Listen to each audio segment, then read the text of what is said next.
சிவனாரும் பட்டினத்தாரும் பகுதி 3 தொடர்ச்சி தொடர்கிறது.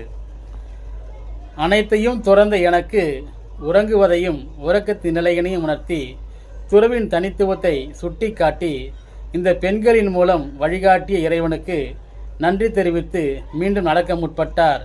யாத்திரையாக தொடர்கின்றார். சில நாட்கள் செல்கின்றன. ஓரிடத்தில் ஓர் இறப்பு சம்பவம்.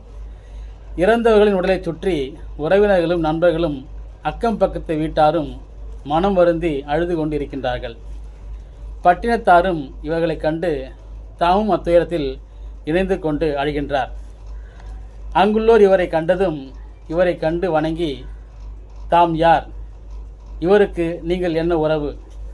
இதற்காக அழுகிறீர்கள் என கேள்வி எழுப்புகிறார்கள். பட்டினத்தாரோ இவர்களுக்கு பதிலளிக்காமல் வேறு வடிவில் பதில் உரைக்கின்றார். நீங்கள் எல்லோரும் இவர் இறந்து விட்டார் என எண்ணி அழுகிறீர்கள். நானோ நீங்களும் ஒரு நாள் இறக்கப் போகிறீர்களே என்பது எண்ணி அழுகிறேன் என்று வருந்துகின்றார். அப்போதுதான் தெரிகிறது இவர்களுக்கு இவர் சாதாரண மனிதர் அல்ல, பட்டினத்தார் என்பதை அங்குள்ளோர் அறிந்து கொண்டு காலில் விழுந்து வணங்குகின்றனர்.